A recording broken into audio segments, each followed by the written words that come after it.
এক ব্যক্তির ব্যক্তিগত বক্তব্য নিয়ে বলার কিছু নেই। জয়ের হুমকি প্রসঙ্গে মিলার আশা, গণতন্ত্রের পথে চলবে অন্তর্বর্তীকালীন সরকার।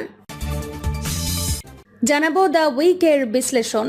হাসিনার পদত্যাগে গণতন্ত্রের নতুন ঢেউ দেখবে বাংলাদেশ। আরও জানাবো, ভারত থেকে অজ্ঞাত গন্তব্যে রওনা দিয়েছে হাসিনার সহযোগীরা, বলছে ইন্ডিয়া টুডে।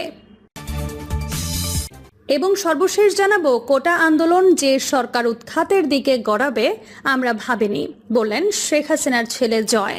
এতক্ষণ শুনছিলেন সংবাদ শিরোনাম, এবার বিস্তারিত।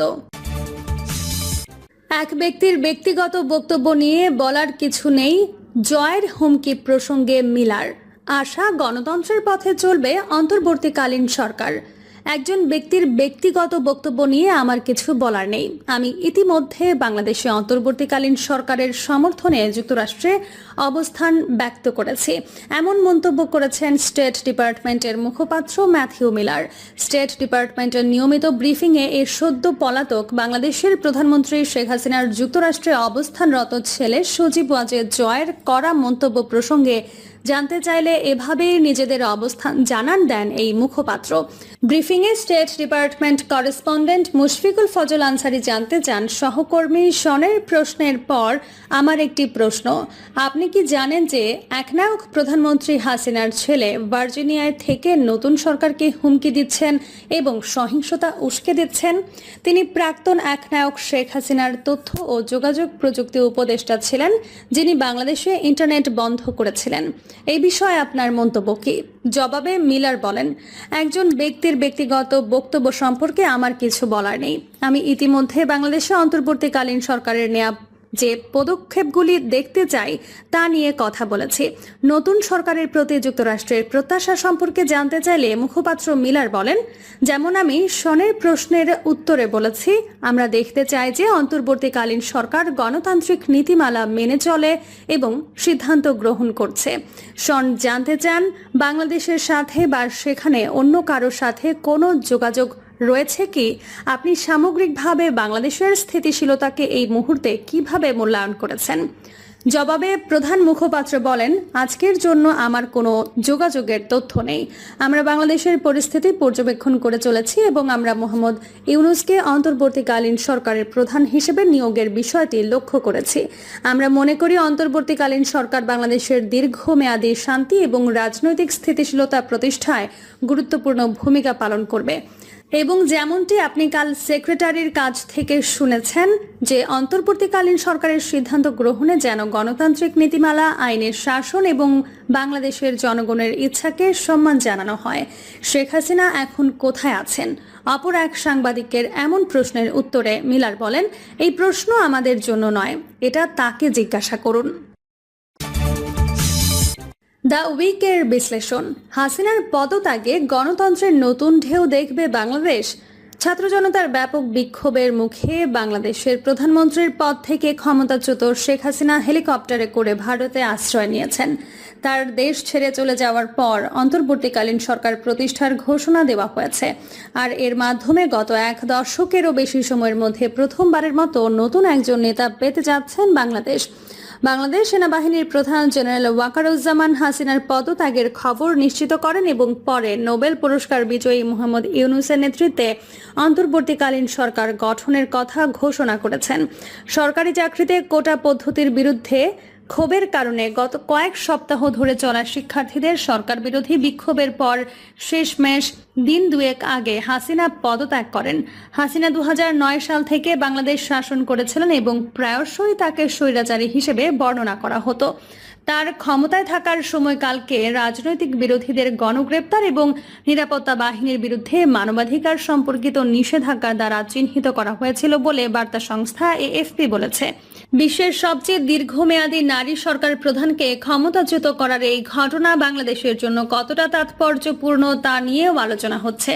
দেশের অন্তর্বর্তীকালীন নেতৃত্ব এখান থেকে অর্থাৎ বর্তমান পরিস্থিতি থেকে কোথায় যাবে এবং হাসিনার শাসনামলে যে গণতান্ত্রিক পশ্চাৎপসরণ দেখা গিয়েছিল তা থেকে সরে আসতে পারবে কিনা সেই প্রশ্নও ঘুরপাক খাচ্ছে। ভাষ্যকাররা কি বলেছেন? দ্য ইকোনমিস্ট বলেছে, হাসিনার রাজনৈতিক পরাক্রম এবং দীর্ঘায়ু নিরাপত্তা বাহিনীর নীরব সমর্থন এবং ক্রমবর্ধমান নিপীড়নের ওপর নির্ভর ছিল এবং গত মাস অবধি পরিস্থিতি দেখে মনে হয়েছিল শেখ হাসিনার ক্ষমতা বজায় রাখার ফর্মুলা হয়তো এখনো কাজ করছে।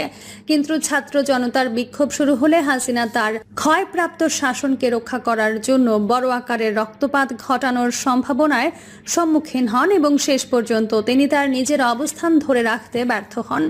এখন প্রশ্ন উঠেছে, তত্ত্বাবধায়ক বা অন্তর্বর্তীকালীন শাসনের পর দেশটিতে বিশ্বাসযোগ্য গণতান্ত্রিক ব্যবস্থা পুনর্গঠন করা যাবে কিনা।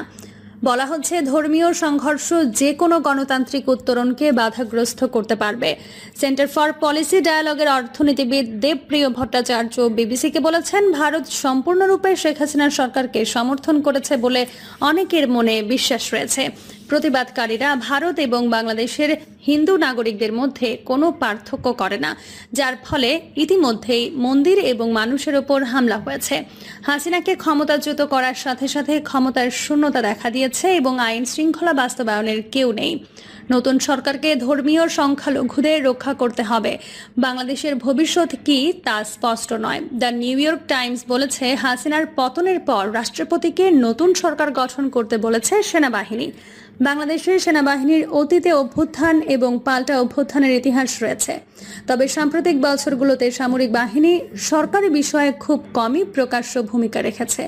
বাংলাদেশের রাষ্ট্রপতি ছাত্র আন্দোলনকারীদের চাপের সাথে সেনাবাহিনীর অনুরোধের সাড়া দেন এবং হাসিনার দেশ ছেড়ে পালিয়ে যাওয়ার একদিন পর দেশের সংসদ ভেঙে দেন।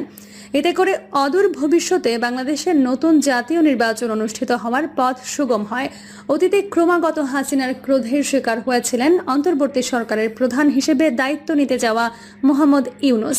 তিনি ওয়াশিংটন পোস্টকে বলেছেন, বাংলাদেশে অতীতে কাল্পনিক নির্বাচন হয়েছে, এখন আমাদের একটি বাস্তব নির্বাচন দরকার। এছাড়া হাসিনার পতনের পর সামরিক বাহিনী এখন মানুষের ক্রমাগত নিপীড়নের ভয়কে প্রশমিত করার চেষ্টা করছে। যদিও বাংলাদেশ ইতোমধ্যেই উচ্চ বেকারত্ব এবং দুর্নীতি থেকে জলবায়ু পরিবর্তন পর্যন্ত একাধিক সংকট মোকাবেলা করছে বলে দ্য অ্যাসোসিয়েটেড প্রেস জানিয়েছে। সেনাপ্রধান জেনারেল ওয়াকারুজ্জামান এখন অন্তর্বর্তী সরকার গঠনের জন্য কাজ করছেন। তিনি দেশের বিচলিত মানুষকে আশ্বস্ত করেছেন দেশের শৃঙ্খলা ফিরিয়ে আনা হবে। এছাড়া বিক্ষোভকারীদের ওপর গুলি না করার জন্য নিরাপত্তা বাহিনীকে নির্দেশও দিয়েছেন তিনি। একই সঙ্গে হাসিনার পদত্যাগের পর দেশকে এগিয়ে নিয়ে যাওয়ার সর্বোত্তম পথ খুঁজে বের করার জন্য জেনারেল ওয়াকারুজ্জামান বিরোধী রাজনীতিবিদ এবং সুশীল সমাজের নেতৃবৃন্দের সাথেও বৈঠক করেছেন। ভারত থেকে অজ্ঞাত গন্তব্যে রওনা দিয়েছেন হাসিনার সহযোগীরা, বলছে ইন্ডিয়া টুডে। বাংলাদেশে আওয়ামী লীগ সরকারের বিরুদ্ধে ছাত্র জনতার অভ্যুত্থানের মুখে সোমবার সন্ধ্যায় ভারতে পালিয়ে গেছেন সাবেক প্রধানমন্ত্রী শেখ হাসিনা। একই দিনে শেখ হাসিনার কয়েকজন সহযোগীও তার সাথে ভারতে গেছেন। বৃহস্পতিবার ভারত সরকারের শীর্ষ একাধিক সূত্র বলেছে, শেখ হাসিনার সাথে ভারতে আসা তার শীর্ষ সহযোগীরা নতুন গন্তব্যের জন্য ছুটতে শুরু করেছেন। শেখ হাসিনা তার বোন শেখ রেহানাকে নিয়ে ঢাকা থেকে পালিয়ে যান এবং তার ঘনিষ্ঠ সহযোগীরা একটি সামরিক পরিবহন